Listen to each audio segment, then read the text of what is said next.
Graphene has unique electrical and thermal properties that make it an ideal material for next-generation electronics and sensors. Graphene delivers a higher degree of sensitivity, selection, and speed in a smaller form factor while using much less energy, making it faster and more accurate than silicon-based devices. It also protects electronics with highly efficient thermal dissipation.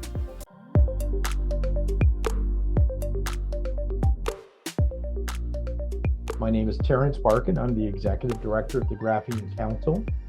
We are hosting today's webinar delivered by Paragraf on Graphene, the Promise Delivered, represented by Dr. Natasha Conway and Dr. Martin Tyler. If you're not familiar with the Graphene Council, we are a global trade and professional body that represents the sector. We are an independent source of information. We neither produce nor sell graphene ourselves, but we work on international standards for graphene and helping to educate end users on how to use graphene and graphene-enabled devices. Today's session is going to be really interesting, so I encourage you to listen closely and please use the Q&A dialog box to post any of your questions.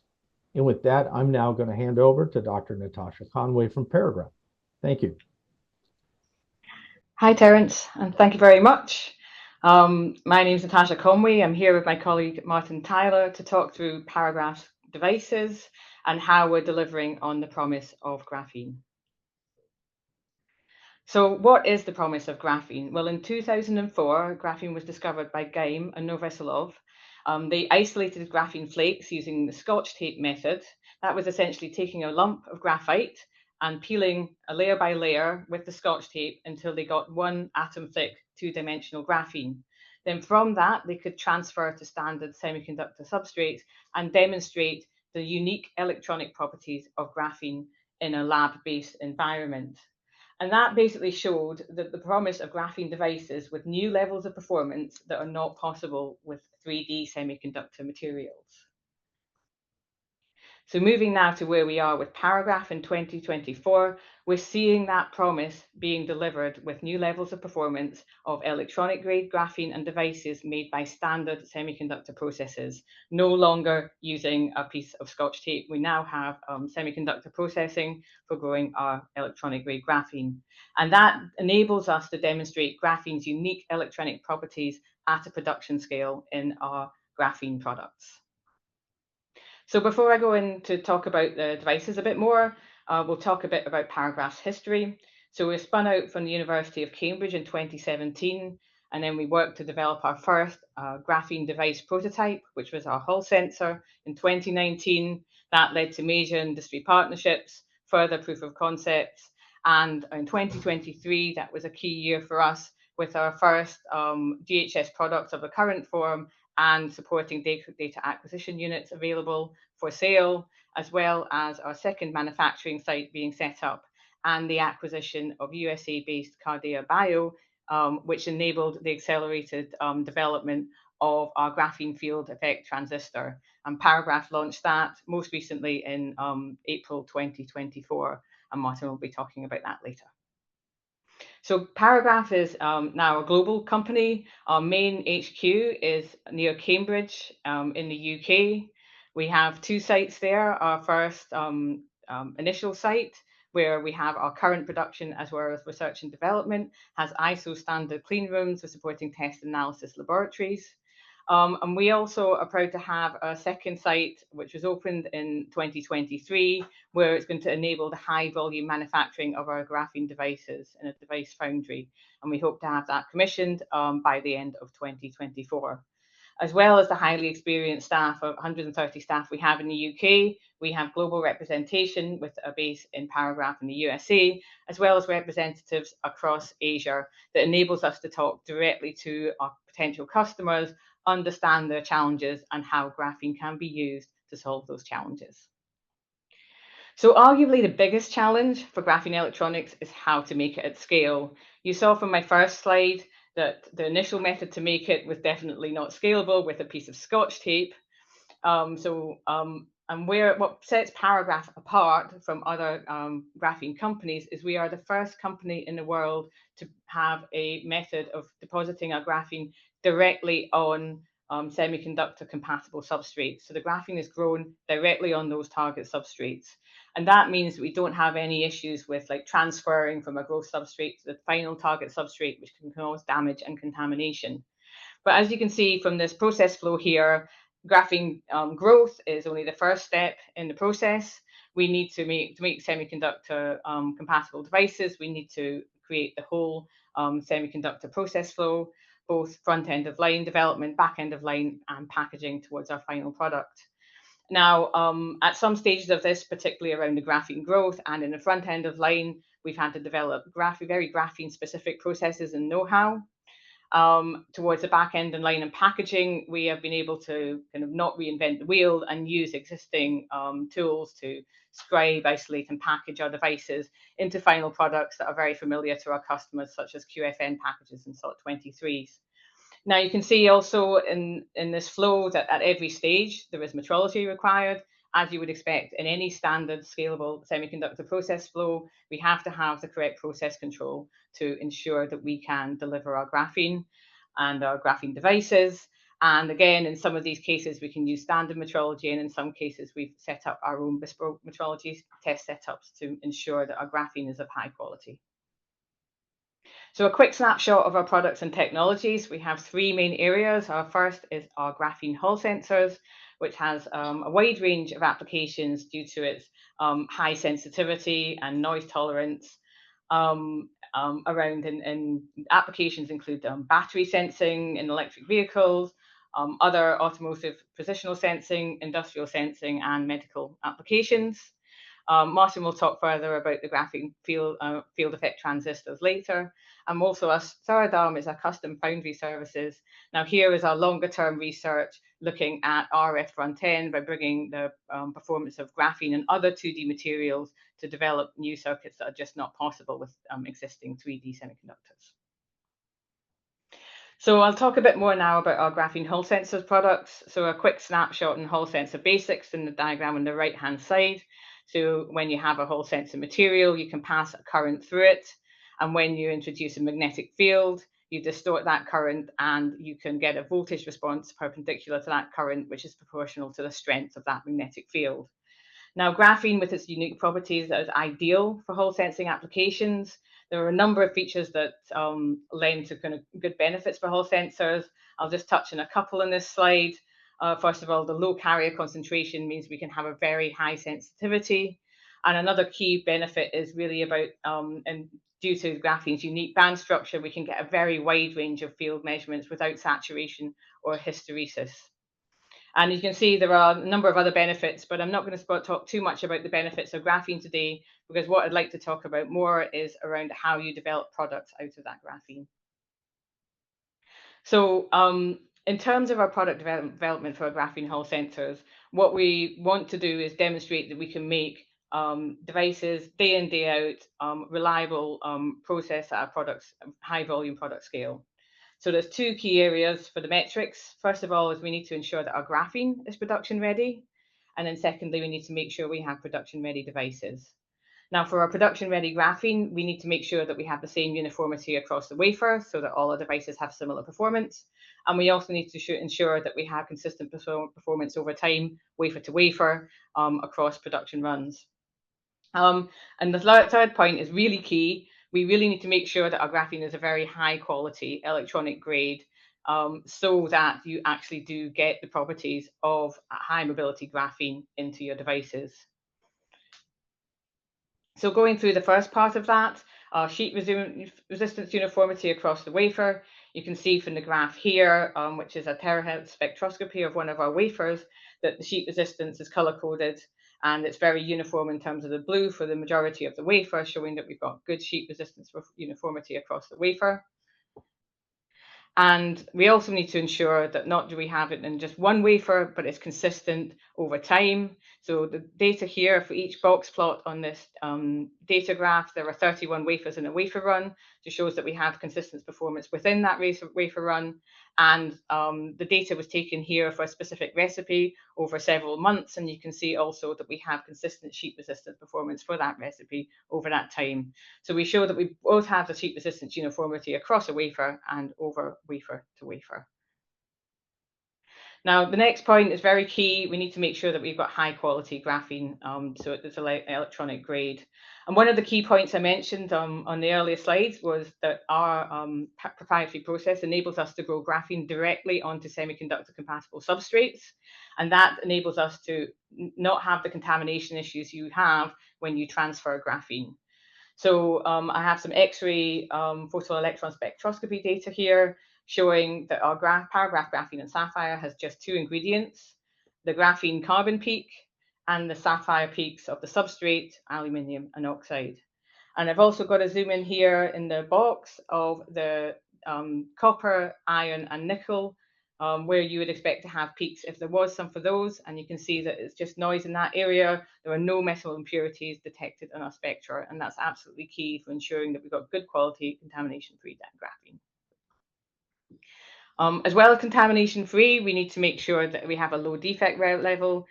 Defects in graphene scatter the electrons and reduce considerably the electron mobility. The best metric to measure that is Raman spectroscopy, because you have a very clear peak for graphene, the G peak, and also a very clear peak for any defects in the graphene lattice, the D peak. And I've shown here some examples of some graphene Raman spectra that for graphene recipes in our grown graphene. So the orange is an earlier recipe where we still see the evidence of some defects in our graphene and a D peak within the spectra. And through process improvement to our graphene recipe, you can see that we've now removed that D peak almost entirely. And generally, the considered metric of a high quality graphene is where you have a ratio of that D to G peak of less than 0.1. So focusing in onto that green data, if you go next slide, please. We have a Raman map over a 10 by 10 micron square that shows that we have a D over G of less than 0.1 for 90% of the spectra that was taken over that 10 by 10 micron square. And what that means in terms of actual performance, well, when we have the low defect level, your electrons don't get scattered as much, and you enable the high mobility of high quality graphene. And so typically for our production wafers, we're seeing a mobility of 8,000 centimeters square per volt second. For our best wafers, we're over 10,000 centimeters square per volt second, and we're continuing to improve this all the time. A couple of notes on how we're measuring this. We're using a Van der Pol method in a 1 centimeter squared piece. We're not backgating it, and we're measuring a number of 1 centimeter squared pieces across a wafer, and we see a consistent value of that mobility across the wafer. And that demonstrates that we have electronic grade graphene, contamination free, low defect level, high mobility, and also, because our 2D peak is symmetric, we can demonstrate that we have a monolayer of graphene. Again, when you're making devices such as Hall sensors, it's absolutely essential to have a monolayer in order to get the properties you're after. So I've gone through what we need for production-ready graphene. I'm now going to talk more about production-ready devices aligned with our customer requirements. So the first bullet point here is the same for any semiconductor device. We need to have good process control to ensure that we can get high quality repeatability of the same devices day in, day out in our fabrication line. The next two bullet points are around the performance metrics of graphene. We need to have the USP. We need to show that we're better than you can get with standard 3D semiconductors in our Hall sensor in this case. And then the final metric there is high volume capability. So we need to be able to produce on the millions of scales for some of the applications that we're interested in. So first of all, effective process control. This gives an example of the kind of process controls we have implemented in our fabrication line. The bullet points are the same as what you'd see in any semiconductor process line. We're very fortunate to have experienced engineers that have worked in standard compound semiconductor and in silicon semiconductor process lines, and have come in and have implemented this process control in our line here. And you can see also some examples of some inspection tool at the bottom that has been developed. This is an example of a bespoke optical inspection tool that's been developed to assess our devices automatically in our graphene. So next point is to ensure that we have the USPs of graphene in our devices. So I'll go back to the data I was showing on the quality of the graphene, where we showed we had our earlier stage recipe where we had some defects in a lower mobility, and then our green data there with no D peak and high mobility. And in terms of how that translates into our Hall sensors, you can see here that the orange data is around about the same volt per volt Tesla sensitivity as the silicon-based Hall sensor, whereas in the green with the high quality graphene, including and also optimization of both the device process and the structure, we are able to achieve over 3 times better than silicon at 0.2 volt per volt Tesla. And you'll also notice from this graph, there's a lot more points on the right-hand side in the green than there is in the orange. And that's also because we've improved our test tools during that time. We have developed internally a bespoke wafer prober that enables us to measure our Hall sensors on wafer, so we can measure every device on an individual wafer, as opposed to right at the end of the line after they've been packaged. And to give you an example of how that works in practice, we have measured over 120,000 devices in the last 3 months using our wafer prober. So the next metric for our Hall sensors is its performance uniformity with current and temperature. And here, graphene's unique properties provide a real good linearity in temperature between 25 and 150 degrees C. We also see that same linearity, very similar gradient at a range of different drive currents. Here we're showing 200 microamps and 1 milliamp drive currents. Each point in this graph is an average of multiple measurements. We have good stability on the 5 devices we've used here, and the average temperature coefficient is low, and it's easy to calibrate. It's quite repeatable, which gives a great advantage when people are it's simple electronics that people need to program and control this and correct the temperature variations. So the final point I wanted to make in terms of production-ready graphene graphene devices was the high volume capability and going from 2-inch to 6-inch scale up. So currently our baseline process is on our 2-inch wafers. Here we can grow thousands we can make thousands of devices per week using this process. But we're currently in the process of scaling that up to a 6-inch wafer baseline process, where we'll have the opportunity to make millions of devices per week, which is required for some of our target products, particularly in the automotive applications. So you can see the progress we've made here. In 2023, we made our first devices on 6-inch wafers in our scale-up feasibility project, which was supported by Innovate UK. And at the moment, we're in the process of installing our 6-inch automated process tools at our manufacturing site, which will be able to deliver that volume capability and automation we need for that. And you can see the middle picture here is of our 6-inch growth reactor. And the bottom picture is the starts of our clean room with our photolithography tools that, again, are 6-inch and fully automated for delivering that volume capability.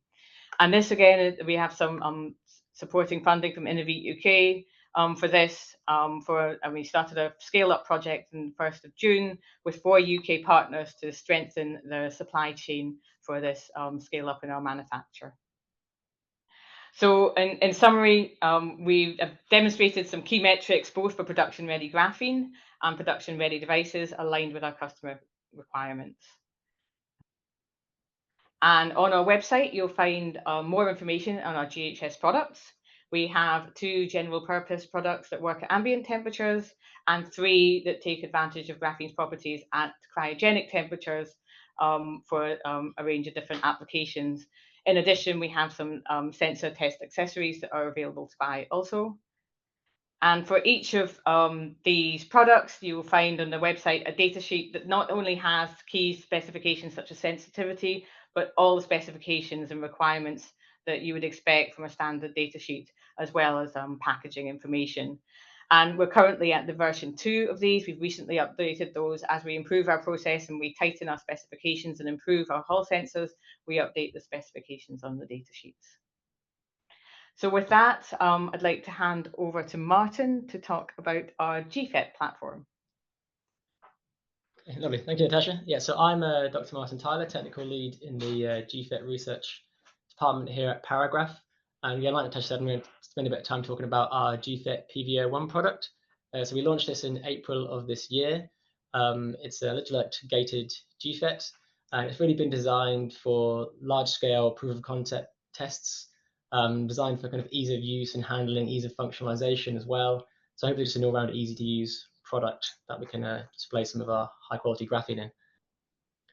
So first, a quick slide on GFET operation. So as I was saying, this is an electrolyte gated GFET. So what that means is you have to have an electrolyte covering your active components. So that's the graphene channel as well as an gate electrode, which can either be in plane or you can attach an external gate electrode into this device. And what you then do is apply potential through that gate into the graphene via the electrical double layer that's going to form at the surface of your graphene in electrolyte. And by sweeping that gate potential, what you're fundamentally doing, if you look at the energy level diagram at the bottom of the page, is you're changing the amount of free charge carriers that are in your energy bands. And as you approach this sort of constrained Dirac point in the middle of those two triangles, you start to restrict flow of charge carriers, and so you get a increased resistance in your device. So what that then looks like from a electrical trace perspective on the right-hand side, as you move your gate voltage from 0 to 0.7 in this image, you start to see a large increase in resistance as you reach that minimum conduction point at the Dirac point. And as you keep sweeping your gate voltage upwards, you get then an increase in conductivity. And from this transfer curve, you can pull out a lot of things like you can infer the mobility of the charge carriers within your graphene from the gradient of those two arms. And you can also infer the initial intrinsic charge carrier density by the position of that minimum conduction point. And then the final point then, I suppose, is that for actual sensing, when things are being modified at the surface of your graphene, when you're taking things away or adding things, you should see a change in those intrinsic properties, and you can use this curve to sort of monitor that. And that's the general sensing mechanism. Yeah, so just a quick word on our design fab process. Obviously, Natasha's already gone through this in great detail, so I'm not going to be too long on here, but everything she said still applies to our process. So there's a lot of metrology done throughout the whole fab.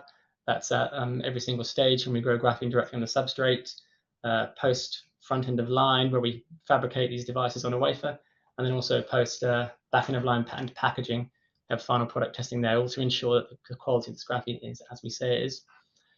Also like to reiterate the point Natasha made around organic residues and contamination on our graphene surface. So we go to a lot of trouble, obviously, with our unique selling point of not having to transfer this graphene. So there's no polymer transfer matrices or anything. During the fabrication process, we also take a lot of care to make sure there's no organic residue or contamination on the surface. So we're fully organic residue free. And then some design points for the reliability and the usefulness of this GFET PVO1. We ensure that we've made sure that the channels are spaced equidistant from the internal in-plane gate electrode to allow uniform potential. We've also designed it so that each independent graphene channel is spaced far enough from the other ones in the device so you can reliably functionalize each one with a different active component. So then you can be used for multiplexing, sensing, or having an internal reference in your device, which I think is key for these devices. Okay, so a little word on the tests we do to check the quality of these devices. Microscopy is obviously key for us. All these devices are checked optically to make sure they're free of any debris from the environment.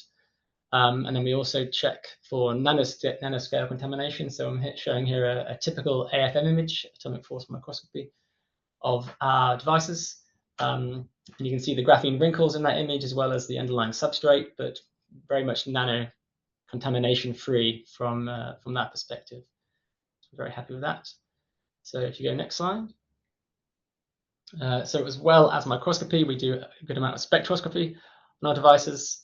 So following from Natasha's earlier imaging of the large area Raman mapping, we can do that on these devices too. And we show nice reproducible graphene characteristics across these channels, even post-fabrication. So you can see the position of the G mode and 2D mode peaks from the Raman, plus or minus 10 wave numbers or so within each other. And as well as that, if you look at the bottom image, you can see it's still contamination free. I'll mention for the eagle-eyed among you that there is, yes, a small increase in the D peak post-fabrication for these devices, but we don't see it affect our actual device performance. So we're okay with that. Right, so another key test, just to give you a flavor of what we do post-fabrication. We for every single device, we do an initial device screening of a dry resistance check. So we're just taking a dry resistance measurement of each of these channels. I'm showing some of the data there, what we would expect to see from that. So on average, around 0.5 kilo ohm resistance per channel, and very nicely spaced around that point. And then obviously we're very, very keen on looking at the performance of these devices under wet operation. So when they're actually acting as GFETs. So here's some statistics from multiple transfer curves we've taken across a large number of batches of devices. So you can see the direct point on average is around 525 millivolts against an internal thin film metal gate. Hysteresis is between 10 and 20 millivolts on average. And we have a transconductance of 4 millisiemens square per volt. The gate leakage is below 5 nanoamps, which shows that our contact passivation layers are working nicely. Yep, so a quick word on the applications of these GFETs. So the application space is pretty massive here. If you have a look at the literature, there's thousands and thousands of papers. So I'm not going to read through all of them independently, but it is large. A lot of time people talk about for improvements from using VETs for testing is miniaturization of test devices, digitization of test data and getting it in the cloud, that sort of thing, and improved speed and sensitivity of test, and also with graphene specifically, biocompatibility. And very specifically, what Paragraf's GFETs offer, as Natasha has been talking about, is a high cleanliness of graphene and a reliably high cleanliness of graphene for our devices. The ability to multiplex, we've designed very much around that, and also the potential to combine different testing techniques on chip. Our devices also have very good testing capability within non-biological or potentially hostile environments, so pH and caustic environments, as well as we have the ability, as we've been saying, for large scale and designed for volume manufacturing at a very good consistency and precision. And then finally, as we are a foundry, we can make bespoke sensor designs to meet any kind of application or hardware demand you might have for any sort of current system. So we really would encourage you to get in touch with us if you have any specific things that are needed around this space. Yeah, I just want to finish off by showing some actual application data. So the GFET PVO1 is pH responsive. And I'm just going to show here some data sets of that, which is also available on our website if you want to check it out in more detail later on. So yeah, currently any sort of pH change in the solution will lead to a change in the protonation of the surface, and then that's going to lead to a change in the charge density at the surface, and then a change in the potential at the surface as well. And then we see this change in direct point or minimum conduction point that we were talking about. And for our devices, currently that's around 50 millivolts per decade. So one thing we're very happy with here is it's got quite a good linear range from roughly 3.5 to 8. And also the testing is very robust over repeated testing cycles. So the bottom right-hand image, the blue trace is what was initially taken. And then a couple of days later, the device has been dried out and retested. And the red and black traces line up still quite nicely. So we're very happy with that. Yeah, okay, then just a final reminder that these GFET PVO1s are available for sale and on our website. And we also have on there, similar to GHS, some hardware that allows you to easily connect these GFETs to any sort of current reader system you have. So there's some simple screw terminal connectors. And again, a reminder that we have a bespoke design service as well. So if you need any varied geometries or different number of channels, channel sizes, etc., please contact us. And yeah, let's see what we can do and have a conversation. So yeah, so what does this all equate to? Really, what we're showing here at Paragraf is that we can now scalably produce this graphene and scalably produce graphene devices and really start delivering state-of-the-art Hall sensors and graphene FETs. And we can do this at scale while still taking advantage of graphene's unique electronic properties and producing high-quality electrical-grade graphene. And really, I think the final message is to watch this space, because we're still developing a lot of different sensing spaces and a new generation of solid-state devices, both with graphene and other 2D materials. So yeah, that's it. Thank you for listening. I'll hand back to Terence now, I think. Fantastic. Well, thank you very much, both of you, for a fascinating update on where you're at today. Obviously, the progress is quite rapid and extensive. And I think the title of the presentation, Graphene, the Promise Delivered, is quite appropriate, because it's quite an achievement to get to the point where you are now. And so I'm going to stop sharing. We're going to go into a little bit of Q&A with our audience. One of the first questions, can you provide insights into the feasibility of achieving room temperature superconductivity in graphene using quantum tunneling? That's a very specific technical question. And what are the current scientific barriers to potential breakthroughs? How would you want to answer that question? Ooh, that's a great one to start on. I think well, to get some superconductivity, I think it's primarily been demonstrated with bilayer graphene with a very, very precise angle. So the data we're showing today is very much we're focusing on our monolayer graphene. So I'd say one of the key challenges is similar to what we're talking about today, is how can you scale that up feasibly when you have to have a bilayer graphene with a very precise angle between it. It's not something that we've looked into so far. As far as I understand, it's pretty much still at the research stage in academia. I don't know whether you know any more about it, Martin, but I think it's definitely an interesting area. I think the challenge would be being able to get the bilayer with the correct angle scalable. So again, the challenge of taking it from the lab to the actual scalable product is one that still needs to be done. Excellent. Thank you for that. Martin, did you want to add to that, or is that good? That's a very, very good answer. Also outside of my area. I want to just take a second to recognize how much work has gone in to get Paragraf to where it is today. I mean, now where you're getting to the point you're making thousands of devices a day, and if I understood correctly from what you mentioned, you're getting close to millions per week on scale. Is that the next step for you? Yeah, that's right. I mean, we're scaling up our 6-inch production in our second manufacturing site. Once our tools are commissioned and online, we'll have the capability of making millions of devices per week. And in terms of that process, we demonstrated that in our feasibility project last year in 6-inch, so we can reliably scale up to 6-inch devices, and beyond, actually, to 8-inch as well. Excellent.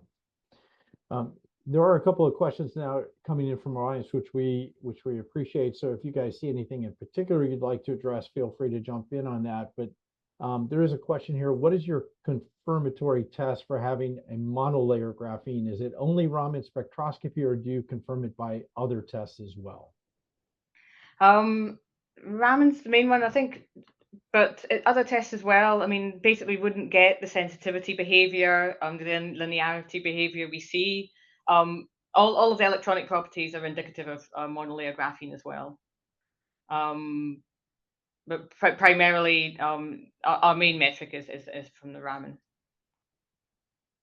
Yeah, I think it's about spectroscopy. I mean, we've seen it through AFM and SEM as well. I mean, you would probably see if there was sort of flakes of bilayer, you'd start to see that as well, and we don't see that, so we're fairly confident in the monolayer. Excellent, thank you. One of the questions is that you had showed a wafer scale conductivity map. What technique was used for that measurement?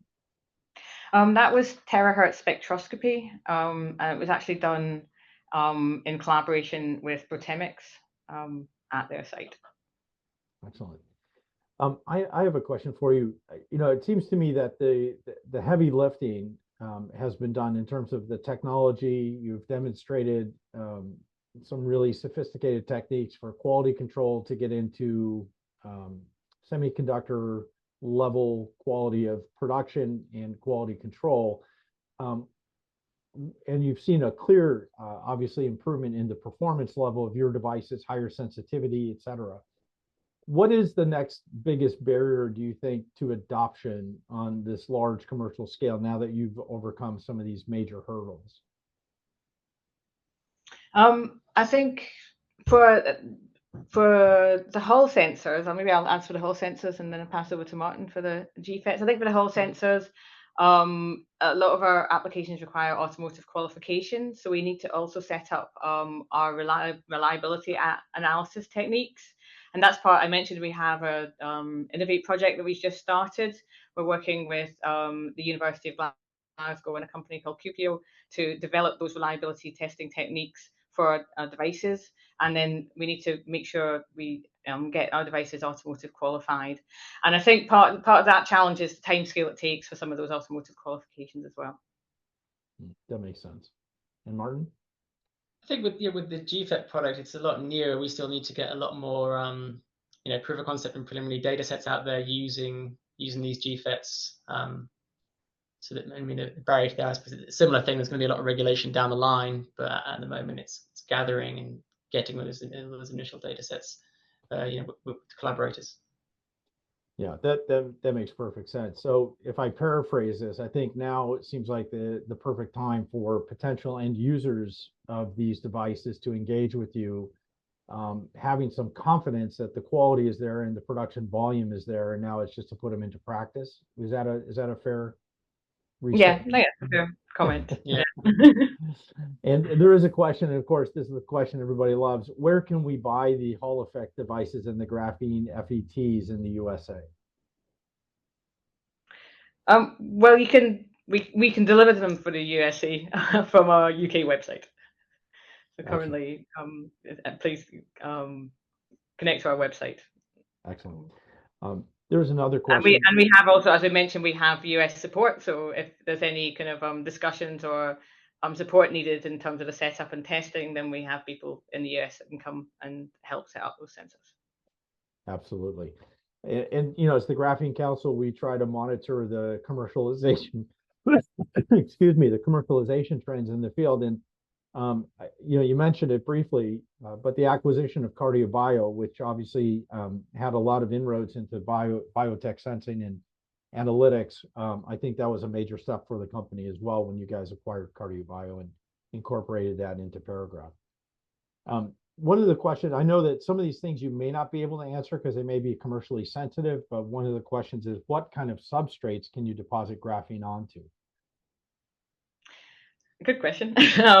So yeah, we can semiconductor compatible substrates. So you saw the data I shared today on the XPS was on a sapphire substrate. We can also deposit onto silicon. We have a buffer layer on a silicon to stabilize the surface for the graphene growth process, but we have good performing devices on that as well. And we have tried other standard semiconductors as well. Right. And Martin, did you want to add anything to that? No, I think that's pretty much Okay. what we can currently say about it. So we have another question around the functionalization of graphene for biosensing. Have you had any success at any of the most common biomolecules like DNA, RNA, proteins, enzymes? What are some of the challenges with the biosensors? Yeah, so I mean, some of the challenges with the biosensors are definitely kind of the stickiness of graphene. So it's hard to get things not to stick there, really.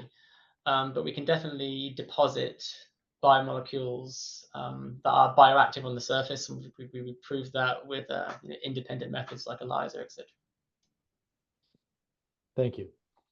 A technical question, or a bit of a technical question. It showed that the GFETs were pH sensitive, that you could detect changes in the pH values, and yet the attendee suggests that literature indicates that graphene itself, pristine graphene, is pH insensitive or non-sensitive. Yeah. How do you respond to that? Yeah, no, good pickup. I mean, we think the pH sensitivity really there is coming from the substrate itself, and just because it's so interconnected with graphene, and people who work in graphene will know that your properties of your graphene are highly substrate dependent, and that's where you're getting your pH sensitivity from in this case. Excellent. There is a question. We're always sensitive when we talk about cost because of antitrust rules and regulations and that sort of thing. And of course, that can be commercially sensitive. But the question's inevitable. How does the cost of these devices compare to the current state-of-art devices against which you're competing? Are you able to make any indications on cost? I can't say a huge amount in cost. I can say that we're competitive at volume scale. Understood. Yeah. And the cost of our GFETs are currently on the website. So okay, we'll let people have a look, and obviously the answer again is depends. As with all things graphene, it's very volume dependent. But I would say, this isn't like a research and development project where it's an esoteric price or something like that, where it is at commercial scale. And obviously, if you're looking at commercial markets, you know that you have to compete in that arena. And especially like automotive sector where it's extremely price sensitive and other markets. So again, the message is just engage directly with Paragraf to just have those kind of commercial discussions. There is a question, I think that this was raised at some point in a previous presentation, but there are some specialty applications where graphene can be, or the sensors you have can be used in highly challenging environments. And one of the attendees is asking, what about radiation effects on the devices? We did do some radiation tests on our graphene several years ago with NPL, and we got quite promising data that it was relatively resistant to damage from radiation, as you'd expect from graphene. So I think that is a really promising application space for graphene, where it is a lot less sensitive to radiation than other standard semiconductors. So it's a space we're still exploring with potential collaborators. Excellent. We do have some questions from the attendees about production of graphene and such as that. And I think, to be honest, I'd point you to some of the other webinars we've done in the past about that. These are more germane to general production questions. Just to remind everybody on here, we have an extensive library of over 100 videos on graphene, including things like a Raman spectroscopy masterclass, if you want to get into the details of that. But there is another question here that I'd like to present to either Martin or Natasha. A common problem associated with the growth of graphene or other 2D materials like TMDs or TMDCs is the variation of properties at the grain boundaries. Is that a problem, or has it been a problem, or how have you addressed that with the grain boundary issues? Yeah, I mean, I think it hasn't been a problem with the devices. There definitely are grain boundary effects going on with our sensors, and we're working working towards improvements there. But I don't think we see any specific issues with them being there.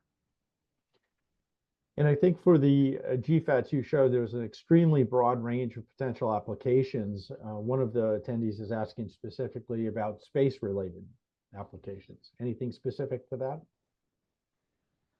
I mean, maybe it's more for the Hall sensor, because I mean, I'm sure you could use the GFET sensors in space, but if you're talking more about the sort of the radiation insensitivity of them, yeah, it's going to be as damaging to the FET. Probably Hall sensor, and also other graphene electronics, simple electronic circuits for communication at RF. We could use those in space. The kind of temperature and the ability to work at low temperatures, and the radiation, the minimal damage from radiation hardness of graphene really help for those. So I think those kind of extreme kind of environments is another really good space for graphene to demonstrate its USPs. But maybe it would be more simple circuitry or Hall sensors, as Martin said, rather than a GFET. Yeah, the GFET is very much room temperature and atmosphere at the moment. It's all we've really been considering because of the need for the liquid electrolyte. Excellent. We'll take just a couple more questions before we conclude today. Are you able to fabricate graphene dielectric heterostructures? And if so, what kind of materials can you work with? I don't think we're really able to comment on that at the moment. In terms of the kind of structures, we have done some work in dielectric heterostructures, but we can't really say too much about what those are. No problem. And then another question is, what type of services are available from the foundry? Maybe how that works, if somebody has a particular circuitry design, or how do they work with your foundry services? Yeah, I mean, basically contact us and we can arrange a call to discuss and see whether graphene is the right fit for the application you have in mind. We have modeling capability here to do kind of simple models of how it will operate. We can provide graphene to make an agreed device structure. Generally, we'd have to make the graphene earlier on in the process, but then we could send that off to do other layers, CMOS compatible layers and things like that afterwards. So really, the first thing to do is contact us to discuss, and then we can talk about how we go forwards in terms of the process. Excellent, thank you. So Martin, I would just ask if you have any closing comments. Natasha, I'll ask you the same, and then I'll just make one more comment, and then we'll close today's webinar. Yeah, I'm not sure we have any comments. Just I suppose thank you everyone for joining. Hopefully you liked what you saw. We're very excited, especially the GFET team, to sort of start producing and getting some data in. And we see, I guess, a key point is the application space is being so large for the GFET. We want to sort of collaborate and get the device out there and start working with people. So yeah, we'd really just bang home that message of please, if you have something in mind, do get in touch with our team, and we'll see if we can work together. And Natasha? Yeah, likewise, thank you, Terence, for arranging this. It's been a real pleasure to be able to talk about the progress we've had at Paragraf. And yeah, thank you for everyone for attending and a really interesting selection of questions. Yeah, also just a general thanks to everyone at Paragraf as well. All the data that Martin and I showed was the result of all the hard work from the entire team here. And it's really nice that we've had this forum to share all of that good work. And again, just to reiterate what Martin said, we're really interested in talking about any applications of graphene. If people have, even if it's not something that we showed today, if people have a good idea for Paragraf graphene, then please get in touch and we're happy to talk about it. Excellent. It struck me just how little graphene is needed on those devices to make them work. And it's just amazing the level of quality control that you folks have put into place to be able to create these devices at scale. So congratulations on that progress, on these major achievements. From the Graphene Council, if anybody has any questions about graphene in general, or we can help you in any way with this is what we're here for. We're very proud to have Paragraf as a member of the Graphene Council, and we appreciate everyone's time and attention to today's webinar. We hope you found it informational and helpful. And with that, thank you very much. Have a great day. For more information on how graphene is transforming technology, contact the Graphene Council at thegaphenecouncil.org.